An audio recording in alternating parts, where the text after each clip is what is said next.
निराला एक सफर है जिसका नायक कठिनाइयों के अंधकार की ज्योति है, वरना फिर लेखन क्या और जीवन क्या। दुख ही जीवन की कथा रही, क्या कहूं आज जो नहीं कही। इन पंक्तियों में जो मर्म है उसी मर्म का नाम है निराला। निराला की कहानी एक बिखरे जीवन और एक अपूर्ण दाम्पत्य के साथ एक बेबस पिता की है। आज हम निराला के जीवन के उस हिस्से को देखेंगे जहां लोगों की निगाह कम ही जाती है। निराला की रचनाओं में पीड़ा है, वह पीड़ा समाज में फैली असमानता और गरीबी की है। जैसा कि मैंने पहले बताया, निराला स्वयं में संघर्ष है, स्वयं में एक भावनात्मक गीत। उनका साहित्यिक धरोहर और विरासत बहुत बड़ा है। आज हम उनकी शोक काव्य सरोज स्मृति के कुछ हिस्से को देखेंगे। पुत्री के जन्म के 3 साल के पश्चात जब उनकी पत्नी का देहांत हो जाता है, वह अपनी बेटी को नानी के यहाँ छोड़ देते हैं। आपको क्या लगता है, एक पिता के लिए यह आसान रहा होगा? निराला सुलगते हैं, निराला तड़पते हैं, हर पल हर क्षण। एक पिता बेबस है, लाचार है। सरोज निराला की बेटी हैं जिनका पालन पोषण उनकी नानी के यहाँ होता है।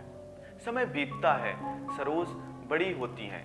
विवाह के लिए जब वह अपने सास से कहते हैं तो उत्तर मिलता है, मैंने अपने हिस्से का योगदान कर दिया, अब आप पिता हैं, किसी योग्य वर की तलाश कर विवाह संपन्न कराएं। निराला का उनकी पुत्री का विवाह का अनुभव बेहद अलग था, वैसे ही जैसे हर पिता का होता है, पर यह कुछ अलग था।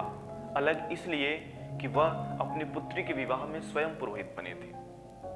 वह वैवाहिक दृश्य के लिए लिखते हैं, दिखा विवाह आमूल नवल, तुझ पर शुभ पड़ा कलश का जल, देखती मुझे तू हंसी मंद, होठों में बिजली फांसी स्पंद, उर्मे भर झूली छवि सुंदर, प्रिय की अशब्द श्रृंगार मुखर, तू खुली एक उच्छ्वास संग, विश्वास स्तब्ध बंद अंग अंग, नत नयनों में आलोक उतर, कांपा अधरों पर थर थर थर, कांपा अधरों पर थर थर थर। जीवन किसको पूर्णता देता है? दुख तो संसार का शाश्वत सत्य है ना, पर यह दुख भगवान किसी को ना दे। विवाह उपरांत जीवन के 18वें वर्ष में निराला को पुत्री शोक मिलता है, जो किसी भी पिता के लिए महानतम दुख है, महानतम पीड़ा है। यहाँ पर निराला के कलम की शाही अश्रु बन जाती है। कविता ऐसी कि इंसान गमनीम हो जाए। निराला अश्रुपूरित हो उठते हैं। उनकी लेखनी ऐसी है कि अगर आप डूबेंगे तो खुद को रोता हुआ पाएंगे।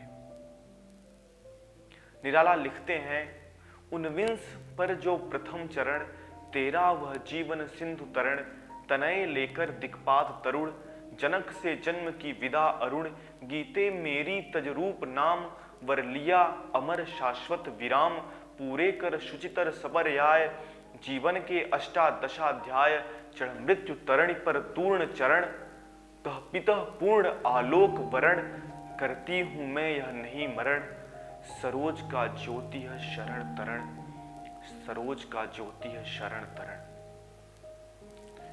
निराला भावुक है, वह रोना चाहते हैं।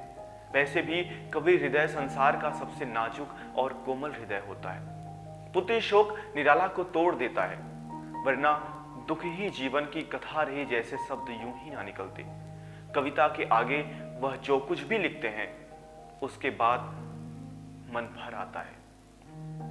लिखते हैं, मुझ भाग्यहीन की तू संबल, युग वर्ष बाद जब हुई विकल, दुख ही जीवन की कथा रही, क्या कहूं आज जो नहीं कही।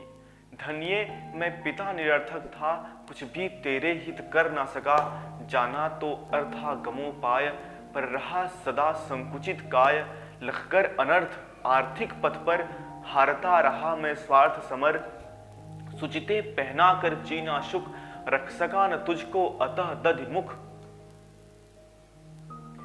पुत्री के तर्पण पर निराला की भावुकता इस कविता के माध्यम से देखी जा सकती है। हो इसी कर्म पर वज्रपात, यदि धर्म रहे सदा माथ, इसी पथ पर मेरे कार्य सकल, हो भ्रष्ट शीत के शेष शतदल, कन्येगत कर्मों का अर्पण, कर करता मैं तेरा तर्पण, कर करता मैं तेरा तर्पण।